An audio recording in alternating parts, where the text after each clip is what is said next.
Welcome to NTD News Today. I'm Kevin Hogan. Let's take a look at our top stories. A gun rights group says the recently passed Omnibus bill is violating Second Amendment rights. The group fears guns might be confiscated from Americans in the future. The nationwide removal of Confederate memorials marches onward. This time it's West Point Military Academy that is taking down the relics. The January 6th committee is dropping its subpoena against former President Donald Trump. Trump attorney Harmeet Dillon responded, calling the subpoena an assault on the Constitution. Elon Musk says healthy questioning is part of science, and he announced a new policy at Twitter to support that. Competing forces on the U.S. economy next year, recovery growth versus a monetary policy meant to reduce inflation. Will slow growth or even a recession fall upon the nation as predicted?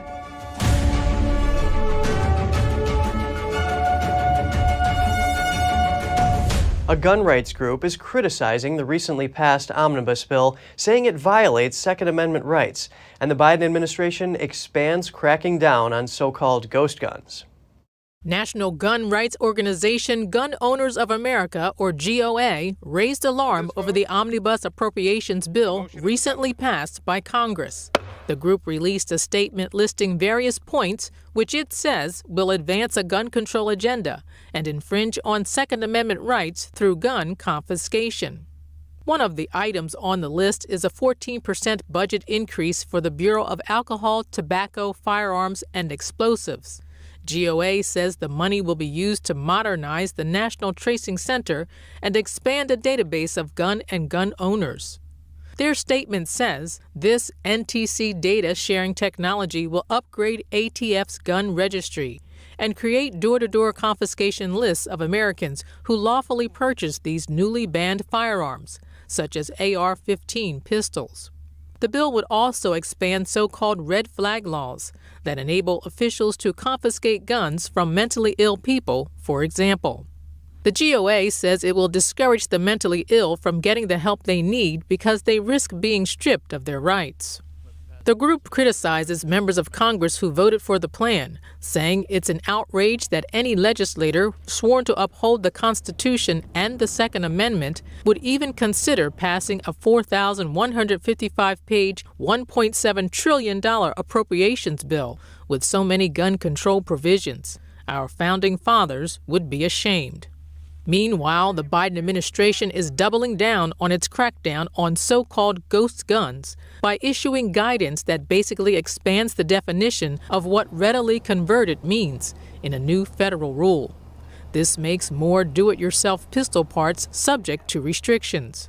The ghost gun rule was put in place in August and requires that frames and receivers that could be readily converted into fully operational guns are subject to the same regulations as traditional firearms.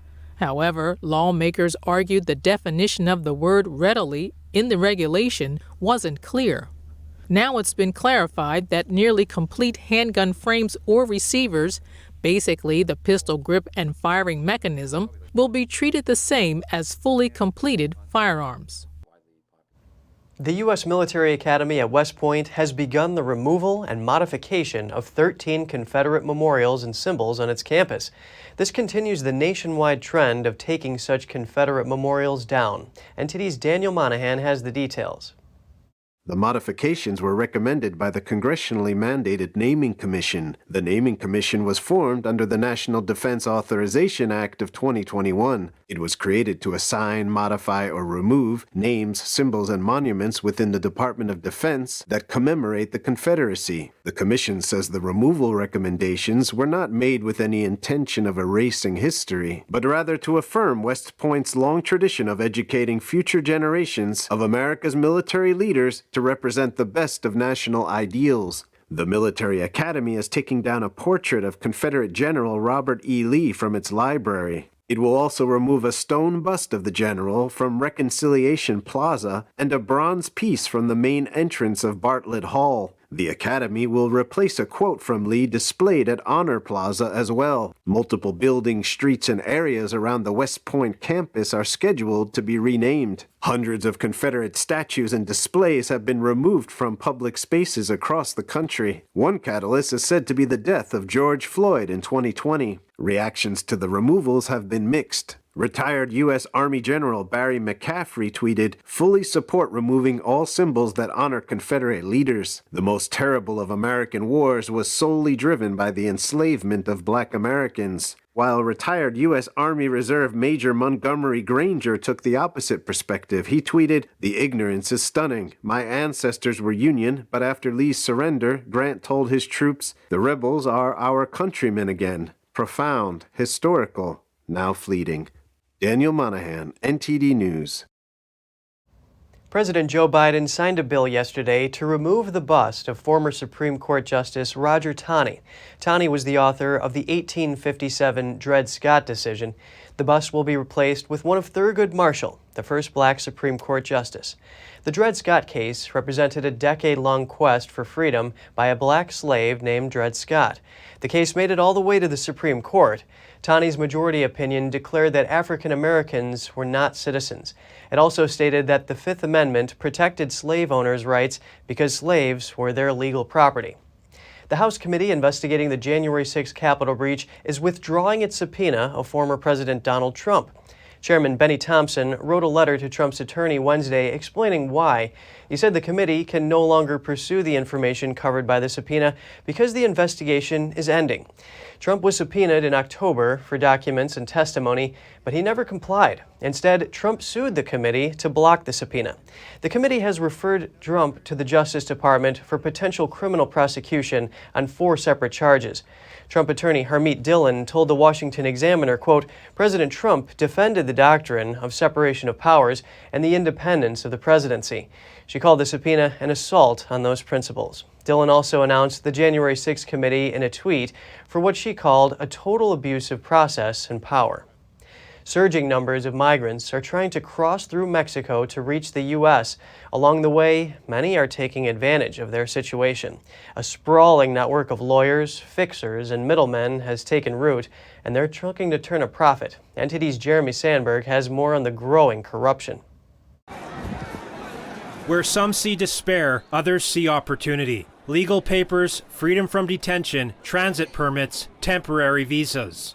All are available for a price via the network. Mexico has long been plagued by drug cartels that make millions from smuggling migrants. Now lawyers, fixers, and middlemen are also looking to get a percentage. Andre Ramirez, chief of the Mexican Commission for Refugee Aid, says corrupt practices such as selling documents have been on the rise since last year. Miserable. It is a miserable thing to do as far as we are concerned. Because how is it possible that the people who are in need of international protection suffer at the hands of officials of the body that is in charge of their protection? When Mexico's president took office in 2018, he said fighting corruption was a top priority and declared the National Immigration Institute as one of the country's most corrupt institutions. Yet only a small percent of internal investigations have even made it to the prosecutor's office, about 1 in every 1,000. This corruption is unbelievable, and I have had talks with people who are experts in migration, and they tell me that this is never going to end, because many high officials are involved. Lawyers and brokers advertise prices for various safe passage papers through social media. Options range from $250 for transit to $1,100 for humanitarian visas for temporary legal stays in Mexico. Immigration officials are being accused of colluding with law firms. One such firm advertises on large signs outside its local immigration detention center. We are neither profiting nor stealing, nor doing anything outside the framework of the law. Working and working well does not imply doing something illegal. The firms allegedly get privileged access to migrant detention centers and to lists of those recently detained before they arrive, so they can offer their services as the only alternative. They asked for money at the migration detention center. First, you have to give the lawyers $150 to $500 to get you out of here. If not, they tell you they are going to deport you back to your country. They are colluding with the immigration authorities. In fiscal year 2022, U.S. authorities arrested nearly 2.4 million people trying to cross the border illegally. That's up 37% from the year before. The annual total is more than twice the highest level recorded during former President Trump's time in office. The Trump-era policy Title 42 was set to end this month, but will remain for now. But many migrants had already set out with news that Title 42 would end. I endured cold and hunger and now will end up taking the illegal routes through the narrow paths. The record number of illegal border crossings is wreaking havoc on the system. In El Paso, Texas, a new processing center is being built. Officials say it will increase capacity by about 1,000 people. Jeremy Sandberg, NTD News. Elon Musk has announced a new Twitter policy. The new guidelines are to follow the science. However, Musk says that part of that process is the reasoned questioning of the science. NTD's Daniel Monahan has the story. The Greek Euripides said question everything, but the old Twitter policy could better be described as question everything that conflicts with official government positions. That is, at least according to David Zweig's latest COVID-themed Twitter files. Zweig wrote that Twitter did suppress views, many from doctors and scientific experts that conflicted with the official positions of the White House. As a result, legitimate findings and questions that would have expanded the public debate went missing. He says the accounts of doctors and others were suspended or shadow banned for tweeting opinions and demonstrably true information. The following are some examples. Stanford's Dr. Jay Bhattacharya argued that COVID lockdowns would harm children. He said that places that avoided lockdowns had better results. Places that have followed such a strategy, Florida, Sweden, other places around the world, have done much better in terms of overall health outcomes. That got him on a trends blacklist that prevented his tweets from trending. Harvard epidemiologist Martin Koldorf tweeted that, quote, thinking that everyone must be vaccinated is as scientifically flawed as thinking no one should. Those with prior natural infection don't need it, nor children. Koldorf's tweet was hit with a misleading label and all replies and likes were shut off. American cardiologist Dr. Peter McCullough, formerly vice chief of internal medicine at Baylor University Medical Center, saw his account banned for vocally warning people about the dangers of myocarditis in connection with COVID vaccines. And mRNA vaccine researcher Robert Malone's account was apparently suspended for challenging the effectiveness of the vaccines. Meanwhile, Musk tweeted yesterday that anyone who says that questioning them is questioning science itself cannot be regarded as a scientist. Daniel Monahan, NTD News. Just ahead, residents of Jackson, Mississippi are lining up for water after multiple pipe bursts because of the storm. More in just a moment here on NTD News Today.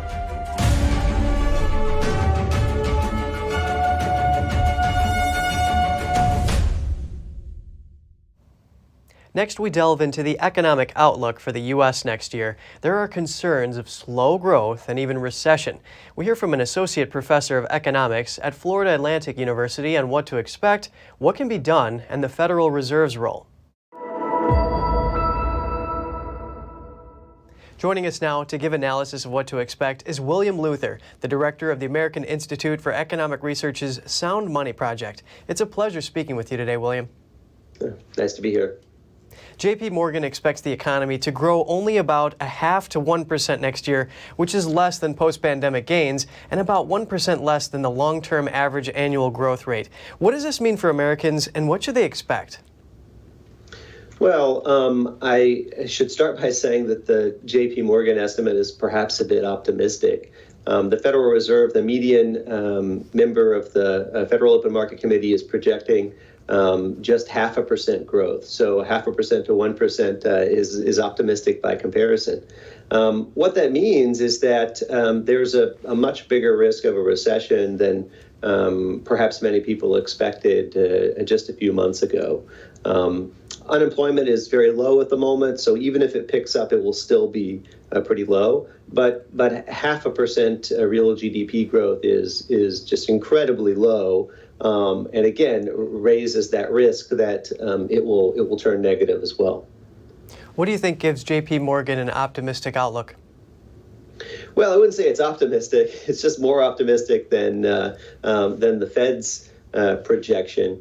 There are basically two things going on at the moment. On the one hand, we still have this long-run recovery from the pandemic and the corresponding policy to deal with that pandemic. So production contracted very sharply, and we have opened that production all back up. But it takes some time for those supply constraints to ease up and production to return to normal. We're nearly back to where we were pre-pandemic, to that pre-pandemic trajectory, but not quite. So we have this longer run recovery that's still ongoing. On the other hand, the monetary policy over the last year and a half has been a bit loose. We've seen very high inflation. And the Federal Reserve is taking steps to bring that inflation down. And the way they do that is by slowing that growth. And so we have these kind of two competing forces right now, where we have an increase in growth due to the recovery, but a decrease in growth due to a monetary policy trying to keep inflation under control. And so the question is just how that shakes out, which of those dominate and to what extent. And so in part, we're just kind of playing a waiting game here. I want to ask you, Vanguard's global chief economist says the U.S. may experience a recession in 2023, but he says it probably won't be a serious one. What measures can be taken to mitigate this outcome? Well, the answer, I think, is not much, unfortunately. We have gotten ourselves in the situation where inflation is just way too high, and the Federal Reserve needs to engage in contractionary monetary policy in order to prevent inflation expectations from rising and resulting in longer run inflation, inflation that becomes entrenched in our economy, inflation that we would have to deal with year after year after year. We don't want that. And so we're going to have to accept some slightly lower economic growth here in the short term while we get that inflation under control, in order to avoid slower economic growth in the long term as well. Some of this may be in the hands of the Fed. Okay, well, Professor William Luther, Director of the American Institute for Economic Research's Sound Money Project, really great to have your analysis. My pleasure. Banking giant J.P. Morgan Chase is under fire, accused of benefiting from sex trafficking by billionaire Jeffrey Epstein. It comes after an attorney in the U.S. Virgin Islands filed a suit Tuesday saying the bank failed to report suspicious activity. According to the lawsuit, human trafficking was the principal business of the accounts Epstein maintained at J.P. Morgan. The lawsuit accuses the bank of not complying with federal regulations and failing to make proper regulatory filings that could have tipped the government off to Epstein's alleged sex trafficking ring of underage girls. The new lawsuit comes less than a month after Attorney General Denise George settled the U.S. Virgin Islands lawsuit against Epstein's estate for more than $105 million. It came with an agreement to sell Epstein's islands and end business operations there. A J.P. Morgan Chase spokesperson declined to comment Wednesday evening. It's been a tumultuous travel experience for Southwest Airlines customers this holiday season. The airline canceled more than 5,000 flights between Tuesday and Wednesday. Now American Airlines is stepping in to try and help stranded travelers return home. The company says it will place price caps on some of their flights, and the prices vary by location. Southwest does not have agreements with other carriers to allow passengers to rebook with different airlines. There were other airlines posting last-minute flights, but they cost thousands of dollars. Officials in Buffalo have arrested 10 people for alleged looting during the blizzard. Police say more arrests are coming, and they are urging people to turn themselves in. As I've said multiple times, we will be making more arrests. I strongly urge a lot of these incidents that had video. You're out there, you've been on social media, you've been on TV. Do yourself a favor, make things very easy for yourself. Just come in and turn yourself in, accept the consequences and the responsibility of what you did so we can get these businesses back on track to serve the community that they are there for. At midnight, the ban on driving will be lifted in Buffalo as well as throughout western New York. Meanwhile, only 3 Buffalo residents remain without power, down from a high of 20,000 customers. Police in Georgia invoked a classic Christmas movie to share a recent case. Gainesville police released this mugshot of a visibly injured man. Police accused the 30-year-old of hiding behind the business, pulling a gun on an employee who exited and robbing them for cash. They say his capture was like the scene from Home Alone. And just a warning, some viewers may find the photo disturbing. According to police, he was hurt after he got into a fight with one employee. When another worker walked out of the business, he was spooked, so he fired a shot, then tried to run away. But he fell and slipped, hitting his head on the ice. People were able to detain him until police arrived. The man has been charged with armed robbery and armed assault. Water distribution stations are set up in Jackson, Mississippi to hand out bottled water to residents. The city faces a water system crisis following the winter storm. On Sunday, the Jackson government asked residents to boil their tap water after frequent pipe bursts across the city. Maintenance crews continue to repair damaged pipes, but the city is still experiencing severe water shortages. Jackson has a population of 150,000. Residents have long suffered from poor water quality, and the supply of water to most of the city was shut down for several days in August. At that time, floodwaters knocked a water treatment plant offline. The Arctic deep freeze is reducing across the U.S., but thousands of Americans are still coping with the effects. NBC News says that across the country, at least 60 lives were lost in weather-related incidents. The mastermind of the largest college admissions fraud scheme ever uncovered is on trial. Federal prosecutors are asking the judge to sentence him to 6 years in prison. The same judge helped them secure convictions for dozens of wealthy parents involved in the scheme, including Hollywood celebrities. William Rick Singer goes before the judge next week after pleading guilty in 2019. He admitted to facilitating cheating on college entrance exams and funneling money from wealthy parents to secure the admission of their children as fake athletic recruits. His own lawyers are asking for 12 months of home confinement or 6 months in prison, citing his decision to cooperate. But prosecutors say his crimes warrant the longest sentence of all the defendants involved in the scheme. U.S. experts are disputing an investigation of the Ethiopian Airlines crash that killed nearly 160 people in 2019. They say the report didn't pay enough attention to crew training and emergency procedures. The accident followed a similar crash 5 months earlier and led to the grounding of Boeing 737 MAX jets worldwide. Ethiopia's Aircraft Investigation Bureau released its long-delayed report and blamed the accident on uncommanded inputs from Boeing's maneuvering system.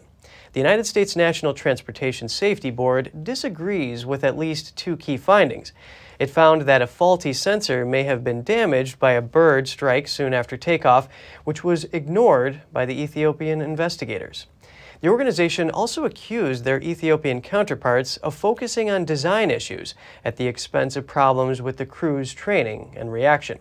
Operators have since resumed flying the 737 MAX after the plane's 20-month grounding. Ethiopia was among the last countries to return the 737 MAX to service. Alaska crabbers could receive $300 million in federal disaster relief after the state suspended the 2022 harvest season for the first time in history over a rapidly declining snow crab population. The Senate last week approved funding for fishery disasters within the massive Omnibus bill for 2023. This month, Secretary of Commerce Gina Raimondo has so far declared 6 fishery disasters for Alaska and Washington, marking the first step toward securing relief funding. The announcement followed the October cancellation of the 2022 Bristol Bay snow crab harvest because surveys revealed an unprecedented 90% drop in the crab population. Alaska Fish and Game called off the 2022 harvest season for the second time in 2 years due to low Bering Sea red king crab numbers. The Alaska Bering Sea Crabbers Trade Association said the $300 million in disaster relief should help these industries survive and fund research to prevent future market challenges. 7 people were hurt after a Grand Canyon tour helicopter crashed Tuesday at a Las Vegas area airport. A Boulder City spokeswoman called the crash at the city's airport a hard landing. She said the pilot and 6 passengers were taken to the hospital for treatment of non-life-threatening injuries. The aircraft operator was identified as Las Vegas-based Papillon Grand Canyon Helicopter Air Tours. And just ahead, the U.S. imposes testing requirements for travelers from China, the rules outlining what's needed to board flights to America. And a fire at a casino in Cambodia kills at least 19 people. The site has been popular among visitors from Thailand. We'll have the details soon when we return.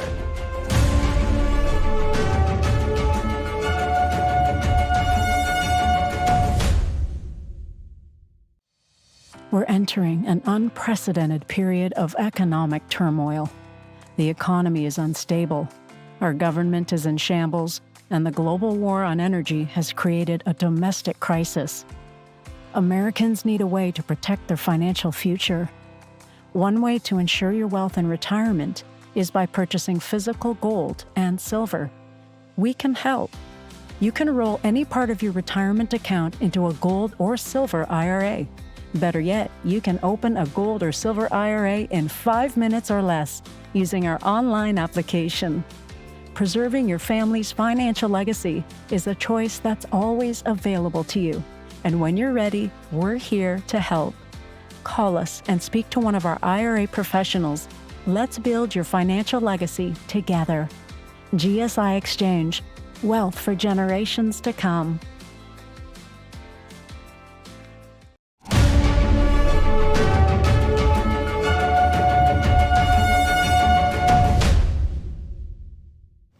Welcome back. The U.S. is placing new restrictions on travelers from China. This as Beijing is allowing citizens to travel abroad while virus cases at home are hitting a record high. NTD's Tiffany Meyer has the details. The U.S. is imposing restrictions on passengers from China. Starting January 5th, all passengers from China need one of two items to be able to board a plane to the U.S. A negative COVID-19 test or documentation of recovery. The move comes as several countries place restrictions on tourists from China. On Tuesday, Beijing said it would soon allow Chinese citizens to travel abroad. This as the virus cases inside China hit an all-time high, and with hospitals and funeral homes overflowing. U.S. carriers are also weighing their options. United Airlines said it's evaluating when to add more flights to China.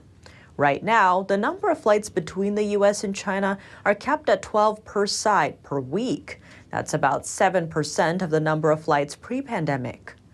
Some of China's neighbors are already on the move. Taiwan plans to start testing visitors from mainland China for the virus, starting January. The new year is fast approaching, and the island is expecting tens of thousands of mainland Chinese tourists. Further north, Japan says it will require all travelers from China to go through virus testing starting at the end of this month. Those who test positive must quarantine for 7 days. Japan is also limiting flights to and from China. South Korea is expected to announce new measures for Chinese travelers this Friday, while India is already testing travelers from nations including China. It's also bracing for a new wave of virus cases. Hospitals across India are doing drills to prepare for possible scenarios. In Europe, Italy is testing all Chinese travelers for the CCP virus, which causes COVID-19. That's after it found half of the passengers on 2 flights to Milan were infected. Italy is also performing virus sequencing to check for possible new variants. Health officials say they may impose stricter rules if a new strain is found. In Germany, a politician is calling for the suspension of flights between China and the European Union. Right now, some people in China must sign a special confidentiality contract. That's if they want services from funeral homes. Shown in a photo online, a notice is being circulated by a facility there, asking families to confirm that their deceased did not die of COVID-19. But some are raising doubts. Here's what one Chinese resident had to say. China will open again on January 8th to connect with the world, but the domestic epidemic is so serious, it has to cover up this serious situation. He questions whether authorities are covering up the true death toll from the current outbreak. At least 19 people were killed and more were missing in Cambodia after a fire broke out at a casino. It happened in a town on the border with Thailand. Officials said today that up to 30 people were missing. Rescuers could be seen working to extricate people feared trapped. The casino hotel complex is hugely popular with short-term visitors from Thailand, where gambling is illegal. Thai authorities said at least 25 people were being treated in hospitals across the border in Thailand. 70% of those affected showed symptoms of smoke inhalation. Cambodian police said hundreds of personnel from military, police, and rescue teams had joined the rescue effort. And staying in Asia, another tragedy. At least 5 people were killed and dozens were injured in South Korea after a major fire broke out on a highway. The fire broke out on an expressway near the capital Seoul this afternoon local time. An emergency official said 5 people were killed and at least 37 people were injured. 3 of them were seriously injured. Altogether, 44 vehicles were destroyed. Dozens of firefighters, medical personnel, and investigators worked at the scene. The heavy traffic made it difficult for vehicles to escape as the fire spread. A fire official at the scene said the fire had been put out, but they are still investigating the cause. Media said the fire appeared starting after a bus and truck collided. The island of Taiwan could soon increase its arms supplies. That's thanks to a potential $180 million arms sale approved by the Biden administration yesterday. It comes amid ongoing tensions between the island and the Chinese regime. Washington has long provided arms to the island under the terms of the Taiwan Relations Act. There is bipartisan support for supplying Taiwan with weapons. However, the move is likely to provoke anger from Beijing, which views Taiwan as its own. And if you have any news tips or feedback for the show, don't hesitate to email us at news.today@ntd.com. Coming up, the standoff between Serbia and Kosovo begins to ease. Kosovo is reopening its largest border crossing with Serbia. And over in the UK, the public prepares for significantly disrupted travel. Rail workers, as well as driving instructors and border workers, are all back on strike. More shortly here on NTD News Today.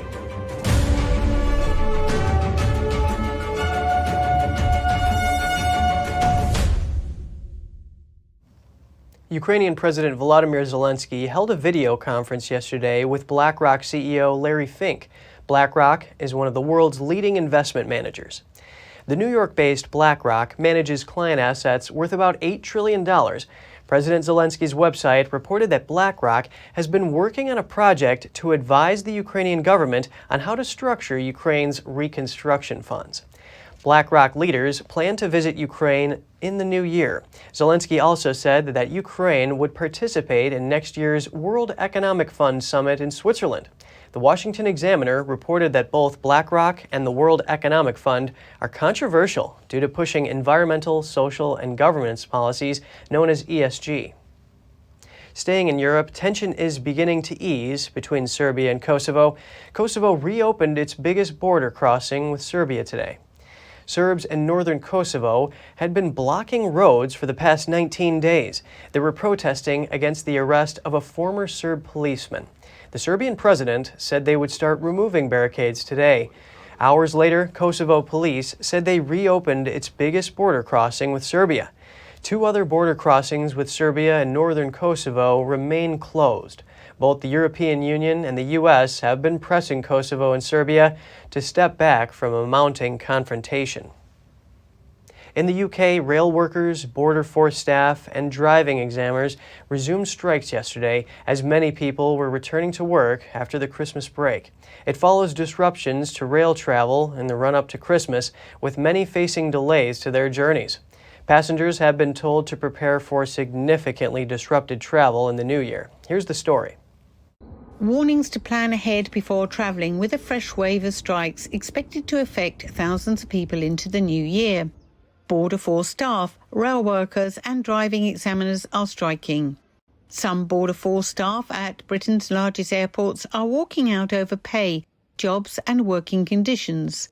1,000 members of the Public and Commercial Services Union will be on strike until New Year's Eve, impacting Gatwick, Heathrow, Birmingham, Cardiff, Manchester and Glasgow airports, and the Port of New Haven. Union leaders said the dispute could continue for 6 months.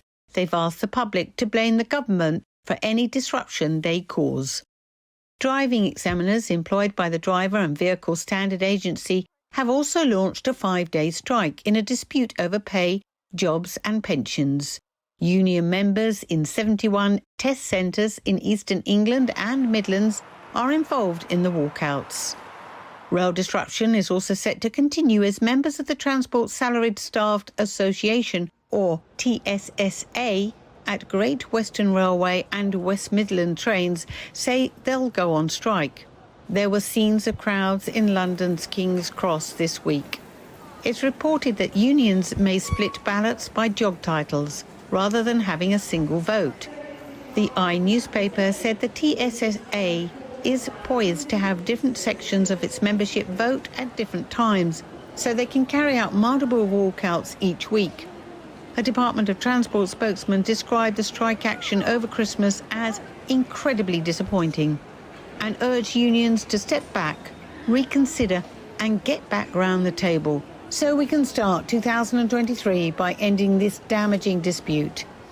Highway workers have planned several days of strikes in January. There's also a 2-day teachers' strike in Scotland and a 1-day strike on January the 11th by ambulance workers in England and Wales.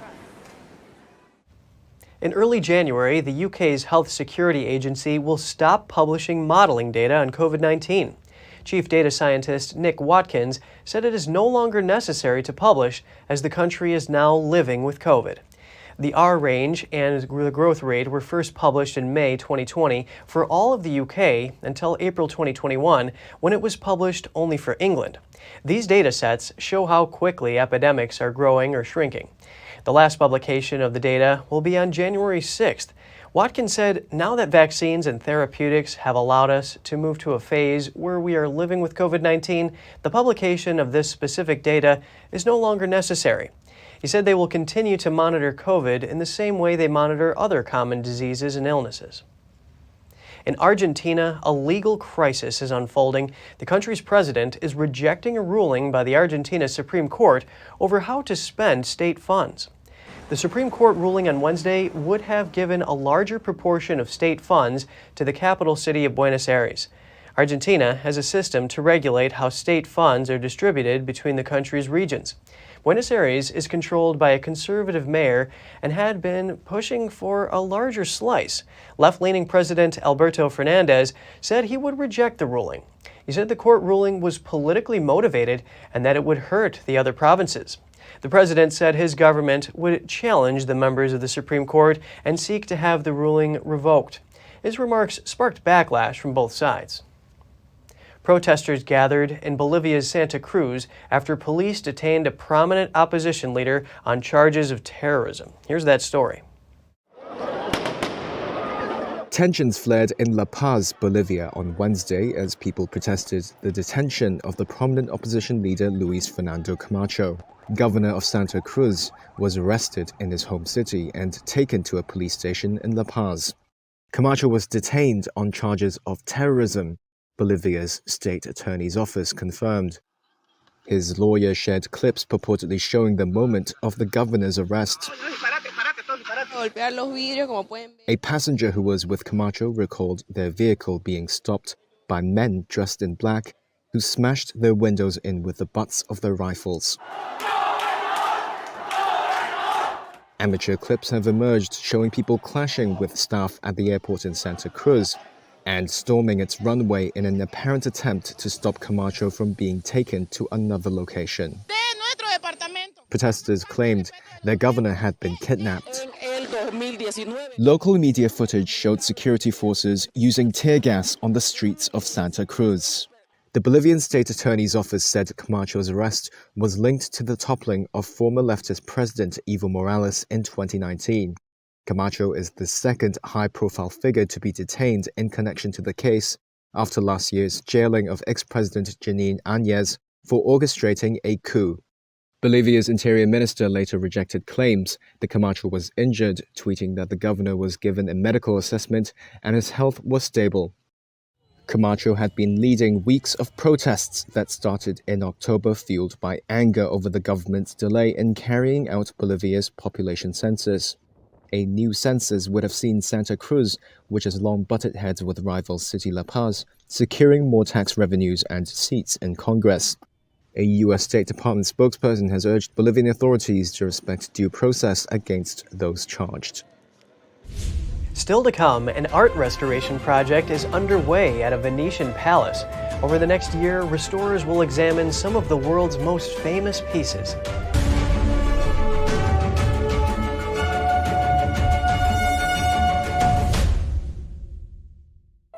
The Fixture Pioneer, CGM.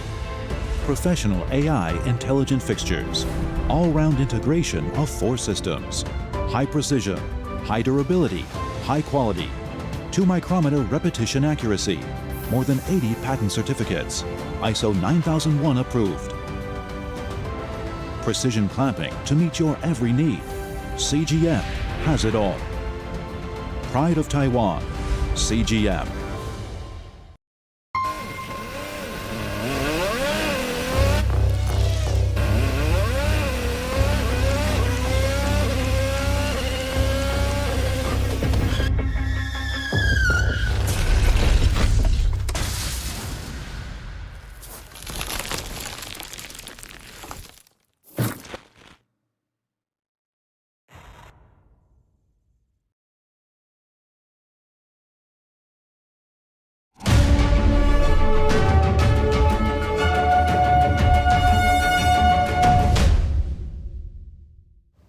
Good to have you back with us. Over in Israel, authorities are granting people rare access to an ancient cave in the Judean desert. The cave is a treasure trove of information about ancient life. The Murabat Cave in the Judean desert overlooks the Dead Sea in the West Bank. It hangs in the middle of a cliff and is only accessible via a steep trail through the rocky terrain. Israel's Antiquities Authority invited volunteers to help sort through buckets of dirt pulled from the bottom of the cave. Hundreds have already arrived for the week-long excavation. Some 180 papyrus certificates were found in the cave. One of them bears the name of a Jewish rebel leader against the Romans, Shimon bar Yochai. For years, looters raided the cave, but the Israeli Antiquities Authority is working to salvage whatever items may still be buried. Art restorers at a Venetian palace are conducting a massive project to check artwork for decay and damage. Over the next year, they'll examine some of the world's most famous pieces. NTD's Andrew Thomas has more on the initiative. Gracing an entire wall in the Palazzo Ducale in Venice, Il Paradiso is one of the largest paintings in the world. The work spans more than 2,100 square feet. Over the next 14 months, restorers will map out all the works in this historic building. They'll note any decayed parts that require attention or restoration. We are involved in a monitoring project on the ornamentation of the whole building, moving from room to room with movable scaffolding. The goal of this work is to inspect up close all the surfaces that are decorated and map their state of conservation. At the end of this project, we will have an updated database on the state of conservation. The main work is conducted by sight and field, but also includes probes, photography, and multispectral techniques. In this work, we are primarily using the observational capacities of the restorer, who can get close to the surfaces and observe them up close with the naked eye and touch them. So we are talking about a visual and tactile inspection. Secondly, we give a general dusting off to all surfaces in order to better see what problems might emerge. The Italian government has provided about $530,000 of funding for the project. Once the entire job is complete, other groups are expected to step in to help fund further restoration if necessary. And so it's very important, big campaign at Palazzo Ducale to look at all the rooms, at the ceilings, at certain areas where typically you wouldn't be able to because it's rather expensive to set up scaffolding. But the funding that the museum has to do this sort of testing and state of conservation reports. The Palazzo was the center of political life in the Venetian Republic, which lasted from about 700 to 1800. The humidity and saltwater in this old city has been particularly hard on the architecture and artwork. Andrew Thomas, NTD News. Archaeologists in Italy say the recent discovery of a collection of bronze statues could rewrite the history of early Rome. NTD's Andrew Thomas has more on the compelling artifacts. 24 bronze statues were discovered in a sanctuary at an ancient Tuscan hot spring in November. The site is very rich. We are only dealing with the heart of a whole system that is enormous and that we have explored. Experts worked on the archaeological dig near Siena. They say the unearthed bronze statues could challenge our understanding of history, specifically the transition from Etruscan civilization to the Roman Empire. That happened roughly between the 2nd century BC to the 1st century AD. The artifacts spent more than 2,000 years hidden under water and mud. The anaerobic atmosphere, devoid of oxygen, helped preserve the bronzes. This research will certainly contribute to enriching knowledge regarding the Romanization of this part of Etruria and the relationship between the Romans and the Etruscans, which is a very well-known and studied subject. The figures bear both Etruscan and Latin inscriptions. Outside the sanctuary, the time period was marked by wars. Inside, elite Etruscan and Roman families prayed together in peace. That's why the discovery represents an opportunity for scholars. They'll have the chance to revise what we know about how the Etruscans and Romans got along. We have a series of elements, such as inscriptions, votive offerings, and offerings in the curative and thermospheres that give us a glimpse into the relationship that these two peoples had in this place, which is an important place, a place of healing, a place of peace, where people can come to pray and be cured. In the next few years, the site will host an archaeological park. A museum will house the recently discovered statues, as well as other artifacts. Andrew Thomas, NTD News. Just ahead, the tourism industry starts to recover in 2022 after the pandemic. Popular destinations across the world are eager to welcome back tourists. As 2023 rolls in, people across the world share their wishes for the new year, with peace and health topping the list. We'll be back with more soon here on NTD News.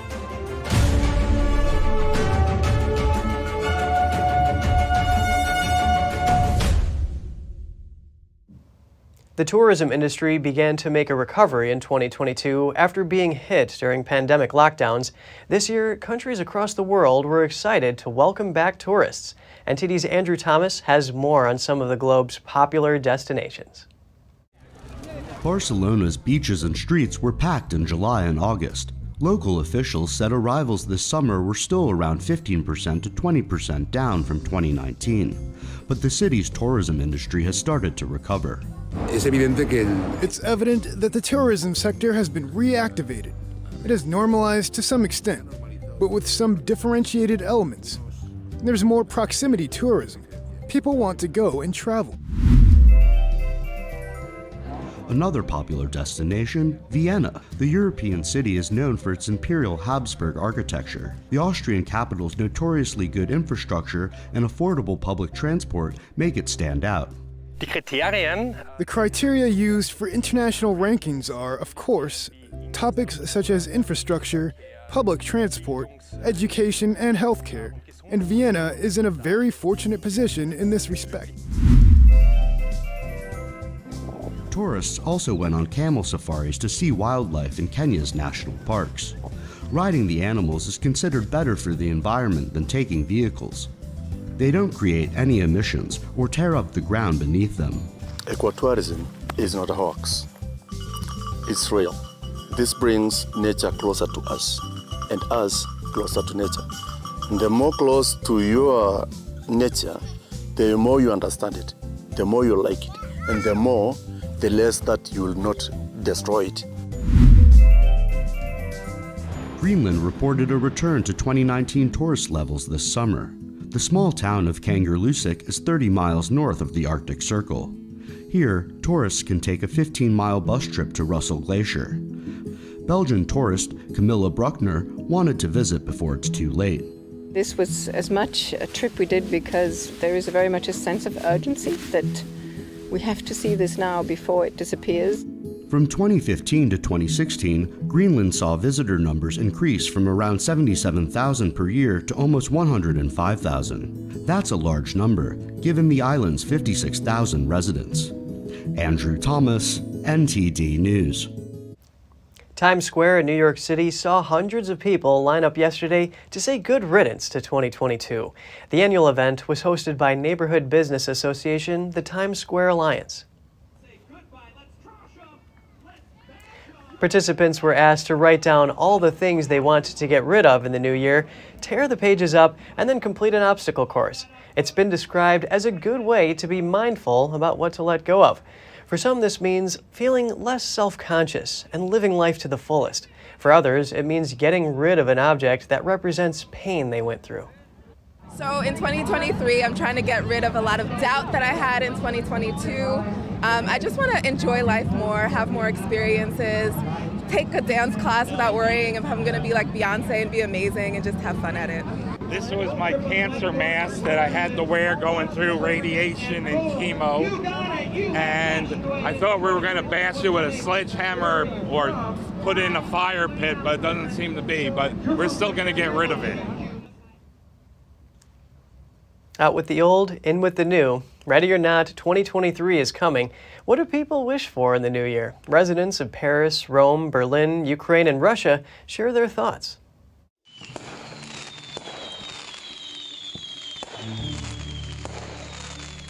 Christmas lights and decorations lit up the French capital, Paris.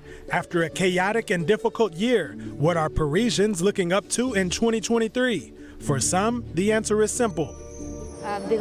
Joy. Yes, it's simple. After all, we went through these past few years, we can't ask for complicated things. Just being well as we are now, and that it continues. That things get better, that everything is better than in 2022, that everything is better after what we went through. For others, the energy squeeze and rising prices remain major headaches. Peace. Peace, because with what's happening, bills are increasing, but salaries are not increasing. So, peace. That all this ends. We are a bit fed up. Me, I wish that the war in Ukraine ends so we are not worried and that prices decrease, because it's becoming difficult for many people. Italians share the same concerns as the French, as the war between Russia and Ukraine weighs heavily on their minds. But still, the capital, Rome, is brimming with lights and shoppers. What we are surely hoping for next year is health, then the end of war between Russia and Ukraine, which has negative repercussions in territories of Ukraine and Russia, but it also has an impact in our country since inflation has skyrocketed.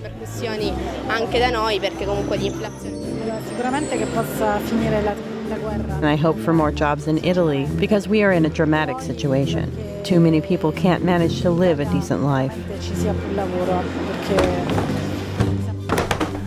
Over in the German capital of Berlin, after several years of COVID-related restrictions, health is high on people's holiday wish lists. Primarily to stay healthy. Exactly. Health is of utmost importance. All other things are uninteresting in comparison these days. And money, it must be the right amount. In the southern Ukrainian city of Mykolaiv, a wartime Christmas tree made of camouflage netting echoes the holiday mood. After 10 months of living in fear of Russian shelling, residents here hope victory is on their side. There is no Christmas mood, but I really want our victory to come, to believe in this miracle that could happen. We believe in the armed forces of Ukraine. We believe in our victory. We want to celebrate not only Christmas and New Year, but we also want to celebrate victory. We wish everyone to have wonderful mood. We will have victory if there's proper mood. And so that everyone smiles. Yes, and so that everyone smiles. The war also dominates festive celebrations in Russia. In Moscow's Gorky Park, local families gather in a studio to record Christmas video messages. The recordings will be sent to soldiers on the front lines. I am from Moscow. We want our soldiers to come back as soon as possible.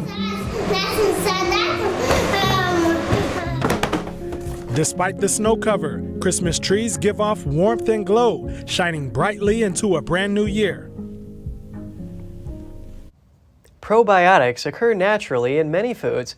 The most popular source in the Western diet is yogurt. Here are 10 proven ways that yogurt can boost your health.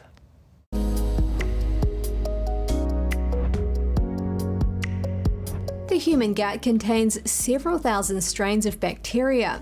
Every person has a different mix. Some are beneficial, some are just there for the ride, and some can become problematic.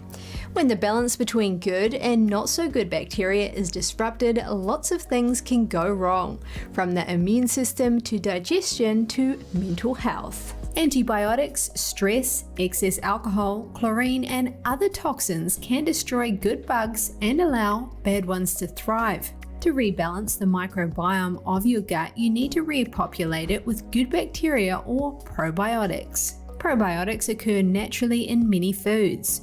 The most popular source in the Western diet is yogurt. Yogurt has been proven to build strong bones, prevent diabetes, lower blood pressure, manage weight, reduce tooth decay, support bowel health, prevent colds, and improve mental health. Dairy products are not right for everyone. However, fermented dairy products appear to significantly reduce their potential allergenicity. They also confer significant health benefits. Another option is goat milk-based yogurt.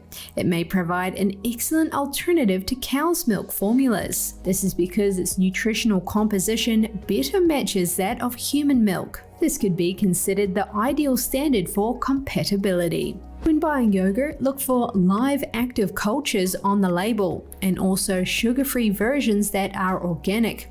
For the kiddos, you can add a bit of honey to sweeten. Unfortunately, most commercial yogurt products are junk food. They contain high amounts of added sugars, flavorings, preservatives, and thickeners. The ingredients should say milk and bacteria, that's it. You can also try making yogurt at home. It's a simple process of heating milk, cooling it, adding cultures or some yogurt. Then you let it culture in a warm place overnight. There are plenty of easy recipes available on the internet. A Virginia zoo is ending the year in the most adorable way by welcoming a new baby hippopotamus to their family. The endangered Pygmy hippo was born on December 6th. A neonatal exam performed 3 days after she was born said she was a healthy 16-pound baby. After a week, she weighed a little over 24 pounds, a far cry from the possible 600 pounds she could weigh when she grows up.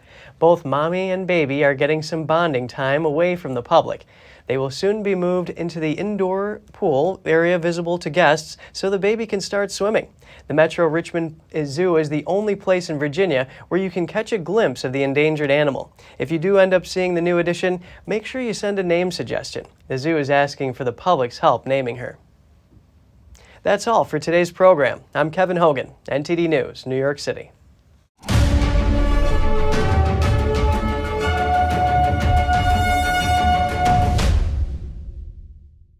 Do you listen to the TV on high volume or have trouble hearing? Thanks for watching us on YouTube. Did you know YouTube only keeps selective videos on its platform? So if you want to make sure you get the full picture, just subscribe to our newsletter.